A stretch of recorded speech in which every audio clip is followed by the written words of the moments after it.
Nous sommes le 8 décembre, fête de l'Immaculée Conception. On célèbre Marie, la mère de Jésus, préservée du péché originel depuis sa naissance pour devenir la mère du Messie. C'est encore une fois l'occasion de rappeler que Noël n'est pas seulement une fête, c'est une invitation à la foi. Pour honorer cette belle célébration du 8 décembre, on va retracer ensemble toute l'histoire de la Nativité selon ce qui est raconté dans les évangiles de Luc et de Matthieu. Bienvenue dans l'épisode 8 de mon calendrier. On a tous grandi avec une image très précise de Noël.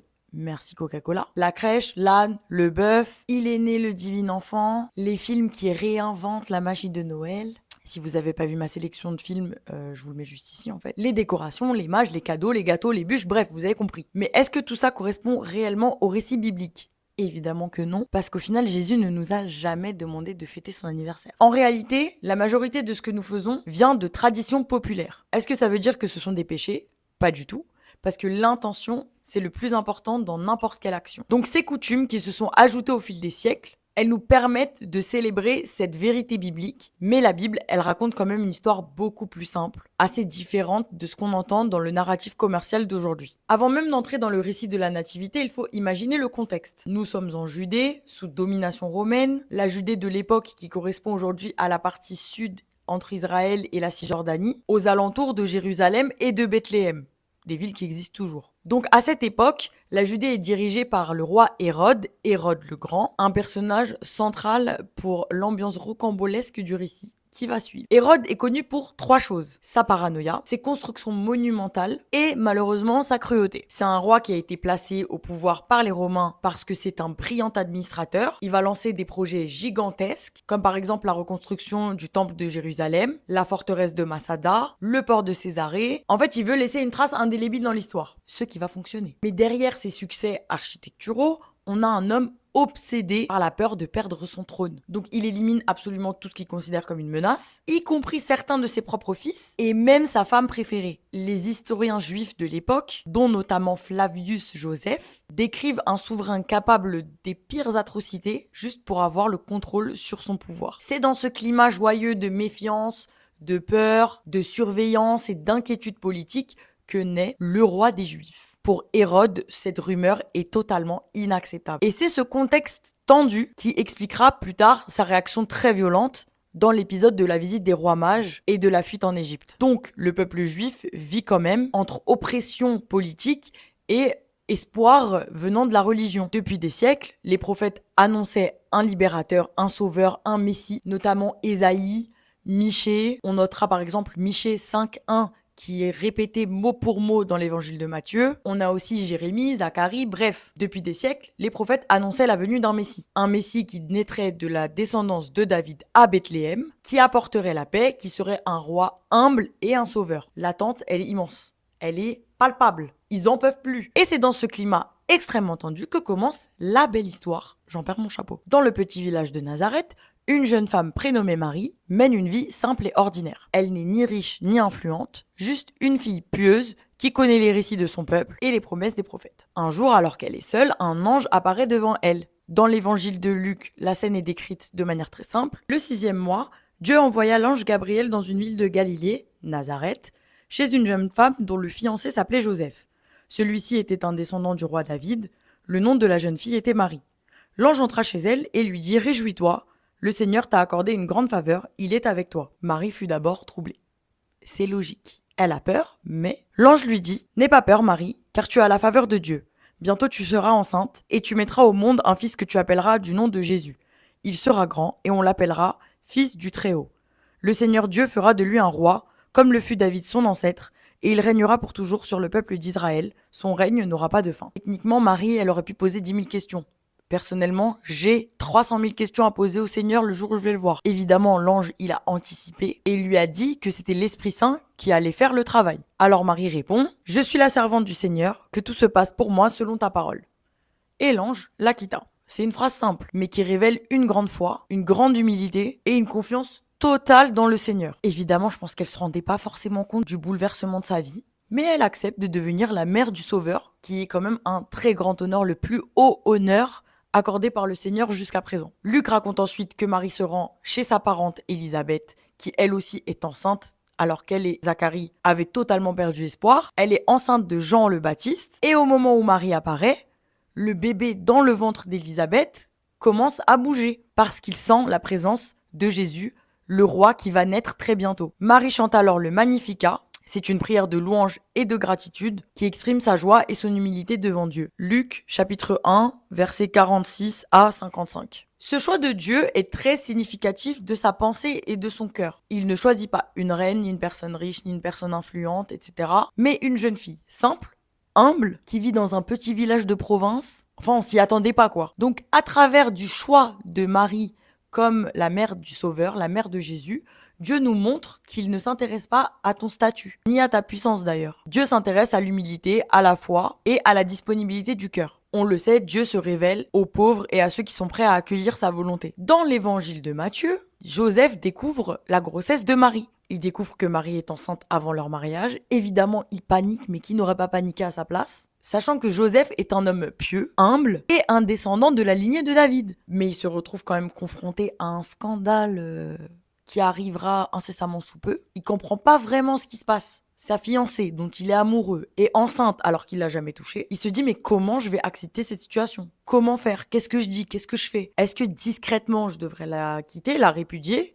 Comme ça, pas de problème pour elle, pas de problème pour moi, on en arrête là, on s'arrête là, c'est réglé. Il veut faire ce qui est juste aux yeux de la loi. Mais un ange lui apparaît en songe et lui dit « Ne crains pas de prendre Marie pour épouse, ce qui est conçu en elle vient du Saint-Esprit. » Sous-entendu, ça ne vient pas d'un autre homme. Évidemment, Joseph obéit, il accepte de devenir le père légal de Jésus, la personne qui va l'élever finalement. Ce qui rend Joseph très très central dans cette histoire, même si on s'en rend pas forcément compte, c'est que Joseph est un descendant direct de la lignée de David. C'est écrit dans la généalogie de Matthieu. C'est une lignée qui est totalement essentielle dans cette histoire, parce que dans l'Ancien Testament, il était écrit que le Sauveur viendrait de la lignée du roi David. De un, parce que David c'est le roi idéal du peuple d'Israël, l'ancêtre royal par excellence, sachant que même les psaumes viennent de lui. Et secondo, en devenant le père légal de Jésus, Joseph permet à Jésus d'être reconnu comme héritier de la lignée de David, sachant qu'il n'a pas de père physique, il n'a pas de père humain. Donc il fallait quand même qu'il puisse être rattaché à cette lignée, parce que sa conception, elle reste divine quoi qu'il arrive. Donc Dieu ne choisit pas seulement Marie pour sa piété, il l'a choisie aussi parce qu'elle est fiancée à Joseph,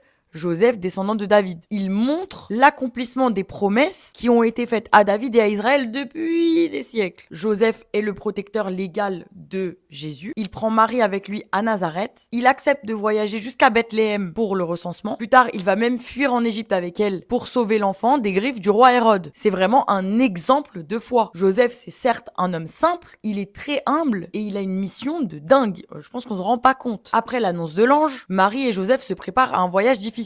Luc explique dans son évangile que ce déplacement n'était pas un choix, c'était un recensement ordonné par l'empereur Auguste. Donc chaque famille devait retourner dans sa ville d'origine pour être inscrite. Donc pour Joseph et Marie, ça signifie quitter le village tranquille de Nazareth, marcher 150 km jusqu'à Bethléem, aller donc tout au sud, près de Jérusalem. Et en fait, Bethléem, c'est pas un choix aléatoire. C'est la ville de David, le roi légendaire d'Israël, dont Joseph est le descendant. Encore une fois, ce voyage est un accomplissement des prophéties annoncées des siècles auparavant. Dieu utilise donc un recensement impérial pour que les prophéties se réalisent. Mais même dans le détail, Dieu a tenu toutes ses promesses. Bon, le voyage, il est horrible. 150 km à parcourir à pied, à dos d'âne, avec une femme enceinte. Il traverse des collines, des villages un peu pourris, des routes poussiéreuses, pas très sûres. Les auberges sont pleines de voyageurs, puisque c'est pas les seuls à aller pour le recensement, logique. L'atmosphère, elle est pas cool. La journée, c'est une chaleur horrible. Le soir, il fait hyper froid. Évidemment, ils sont super fatigués. Malgré tout cet inconfort, cette pénibilité, Marie et Joseph, ils avancent quand même avec une grande foi. Ils savent, en fait, ils sont guidés par la promesse divine. Je pense qu'ils se rendent pas vraiment compte, mais ils ont quand même un peu conscience que chaque pas qu'ils font les emmène vers l'accomplissement d'une prophétie millénaire. Le Messie va vraiment naître dans la famille de David, dans la lignée de la maison de David, comme prévu. Donc, ils arrivent enfin à Bethléem, la ville est totalement bondée, aucune auberge n'a de place pour eux. Il faut quand même qu'ils trouvent un endroit pour passer la nuit. La description de Luc, elle contraste vraiment avec l'imaginaire populaire de cette scène en fait. Pendant qu'ils étaient à Bethléem, le jour de la naissance arriva. Elle mit au monde un fils, son premier-né, elle l'enveloppa de lange et le coucha dans une mangeoire parce qu'il n'y avait plus de place pour eux dans la salle destinée aux voyageurs. C'est tout. Il n'y a pas de décoration, pas d'âne, pas de bœuf, pas de crèche. Les animaux, ils apparaissent beaucoup plus tard dans la tradition chrétienne. Bon, ça, je sais pas si ça change vraiment la donne. En soi, qu'il y ait des animaux ou pas, que ce soit une étable ou une mangeoire ou je sais pas quoi, c'est pas non plus incroyable pour accueillir ton premier enfant, surtout quand tu viens de marcher 150 km dans le désert. Mais en tout cas, dans la Bible, c'est décrit de manière très simple, très humble, très réaliste. Il est né, l'ange mangeoire. Voilà, c'est tout. La symbolique derrière ça, c'est que Dieu s'est fait petit, vulnérable, un bébé, littéralement accessible à tous. Le sauveur n'apparaît pas dans un palais, avec des chevaux, avec du confort, mais vraiment dans la modestie. Ça rappelle encore une fois que le royaume de Dieu n'est pas basé sur la richesse, la puissance, l'influence telle qu'on les connaît à l'heure actuelle dans notre monde moderne, mais c'était déjà des traits biaisés dans le monde d'il y a 2000 ans. Et ça change pas en fait pour Dieu. Dieu à l'époque, il s'en foutait de l'argent et il s'en fout toujours de l'argent. Selon l'évangile de Luc, après la naissance de Jésus, les bergers étaient les premiers à avoir reçu cette nouvelle. Alors qu'ils gardent leurs troupeaux dans les champs, un ange leur apparaît et leur transmet ce message. Je vous annonce une grande joie. Aujourd'hui, un sauveur vous est né, le Seigneur Jésus-Christ. Paix sur la terre aux hommes qu'il aime. Simple, efficace. Cette annonce est ensuite confirmée par une multitude d'anges qui vont louer Dieu, célébrer l'événement. Mais pourquoi avoir choisi des bergers comme premiers témoins? Encore une fois, dans la société de l'époque, les bergers étaient considérés comme des travailleurs modestes, assez méprisés, marginalisés par rapport aux villes. Ils étaient ni riches ni influents, encore une fois. C'est donc pour ça que Dieu leur a confié cette immense nouvelle incroyable qui va quand même changer la face du monde. Ça reflète encore un principe central, je sais qu'on l'a dit 1000 fois, mais il faut le répéter. Le salut et la bonne nouvelle sont accessibles à tous, à tout le monde, peu importe ton statut, peu importe ton héritage, peu importe ton argent, ta couleur, peu importe. Après l'apparition des anges, les bergers se hâtent pour aller constater cette bonne nouvelle qui leur a été annoncée. Ils deviennent témoins directs de cette naissance miraculeuse. Évidemment, la nouvelle commence à se répandre extrêmement rapidement. Contrairement au récit de Luc, Matthieu raconte, lui, la venue des rois mages. C'est plutôt des visiteurs venus d'Orient. Je sais pas pourquoi c'est devenu des rois mages par la suite. Et contrairement à ce qu'on pense, la Bible ne précise pas leur nom, ni leur nombre d'ailleurs. On connaît Melchior, Gaspard, Balthazar, je sais pas pourquoi, on connaît ces noms-là. Ils sont simplement décrits comme des hommes instruits, probablement des astrologues, qui sont venus d'un pays lointain. Et en fait, ils sont venus parce qu'ils suivaient une étoile particulière qu'ils ont interprétée comme le signe de la naissance d'un roi. Et là, c'est le drame. Quand les mages arrivent à Jérusalem, ils vont demander où est le roi des Juifs qui vient de naître. Toujours le même, Hérode, le roi de Judée, va avoir peur et va être extrêmement méfiant. Évidemment, il voit ce roi comme une menace à son pouvoir. Il va donc ordonner le massacre de tous les enfants qui ont moins de 2 ans à Bethléem, qu'on pourra lire dans l'évangile de Matthieu. Les mages vont donc retrouver Jésus grâce à l'étoile. Ils vont lui offrir 3 présents. C'est de là que vient la tradition des cadeaux de Noël. En tout premier, l'or, symbole de royauté et de statut royal. C'est aussi pour ça qu'en Orient, on offre de l'or à la mariée parce qu'elle est élevée au rang de reine. Non, ça vient pas de Dadju. Le deuxième cadeau, c'est de l'encens. C'est très utilisé dans les églises. On met de l'encens à toutes les messes. Et on en met aussi à la maison. L'encens, c'est un symbole de divinité et d'adoration. En troisième, on a la myrrhe, qui est un produit utilisé pour les soins et l'embaumement, ce qui va annoncer une souffrance future. Mais je sais pas encore une fois s'ils s'en rendent compte à l'époque. On leur demandera quand on les verra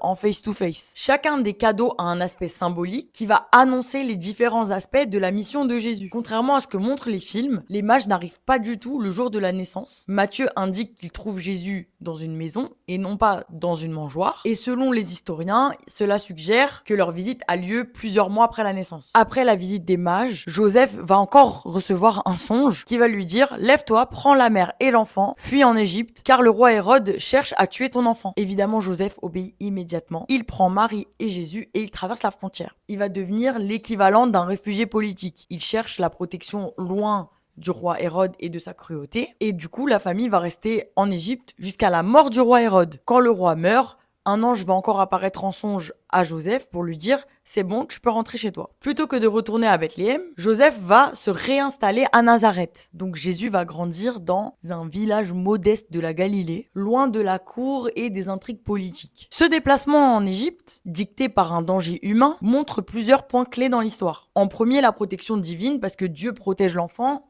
dès sa naissance et même avant. Évidemment, l'accomplissement des prophéties, parce que les textes de l'Ancien Testament annonçaient déjà que l'enfant serait appelé Nazaréen, et son enfance, le fait qu'il grandisse à Nazareth, c'était aussi annoncé. Et ça donne aussi une dimension concrète, un contexte en fait à sa naissance. La vie de Jésus commence clairement dans un contexte politique compliqué. Ça peut quand même faire écho à ce qu'on vit en ce moment. Il y a des risques, il y a des déplacements. On n'est pas dans un cadre idyllique. On est très loin des fêtes où tu manges de la bûche et t'as des cadeaux. En tout cas, cette étape, elle souligne vraiment que la naissance naissance et l'enfance de Jésus sont marquées par la vulnérabilité humaine et l'intervention divine qui va permettre de réaliser le plan annoncé par les prophètes. En conclusion, la naissance de Jésus va marquer un tournant unique dans l'histoire de l'humanité, pas que dans la religion. Tout d'abord, elle montre que Dieu choisit la pauvreté et l'humilité pour faire briller sa puissance. Il s'agit là d'un Messie humble, pas d'un guerrier qui arrive sur un cheval flamboyant. Et son royaume ne va pas se construire par la force, ni par la conquête, ni par les meurtres, mais par la foi, l'amour et la justice. Ensuite, le message de cette naissance, il est universel. Dieu s'adresse aux riches, aux pauvres, aux personnes humbles, aux personnes puissantes. C'est un appel à reconnaître la valeur de la simplicité, de l'humilité dans notre quotidien, dans notre vie. Il faut garder un cœur humble, une disposition humble dans notre cœur, d'être compatissant avec les autres. Et là, je me parle aussi à moi-même. On notera quand même que depuis 2000 ans, une naissance d'un bébé dans un village perdu, elle a totalement influencé le monde, la culture, l'art, même les trucs basiques de la civilisation. Et on a enfin un Dieu qui est proche des hommes. Un Dieu qui est vivant, qui est proche de nous, qui fait sentir à notre cœur que quelqu'un nous aime. On célèbre bientôt Noël. Ne te limite pas aux cadeaux, aux décorations, au foie gras et à la bûche. Réfléchis à tout ce qu'on s'est dit là depuis une demi-heure. Faisons preuve de charité envers les autres. Partageons ce que nous avons. Même si nous n'avons pas beaucoup, n'importe qui, tu lui donnes un repas, tu lui fais un sourire, tu dis bonjour. Ayons foi dans le plan de Dieu, parce que tous les détails de l'histoire sont respectés dans l'histoire du Seigneur. Acceptons que beaucoup de choses dépassent notre compréhension. Ajoutons de la paix dans nos relations. Pardonnons les gens qui nous ont fait du mal, même s'ils ne reconnaissent pas leur tort, même s'ils n'ont pas demandé pardon. Pardonne, libère-toi de ce poids, passe à autre chose, laisse tomber. Et profitons de ces temps en famille pour transmettre toutes les bonnes choses qui viennent du Seigneur et de créer cette unité qui est un don de Dieu. La famille, c'est un don de Dieu, même s'ils nous saoulent, même s'ils nous rendent fous. Qu'est-ce qu'on ferait sans eux finalement? Évidemment, vous pouvez aller lire vous-même les évangiles de Matthieu et de Luc qui racontent la nativité, me mettre un petit commentaire, vous abonner, me suivre sur Insta, me suivre sur TikTok. Évidemment, ne pas rater l'épisode de demain. Bisous!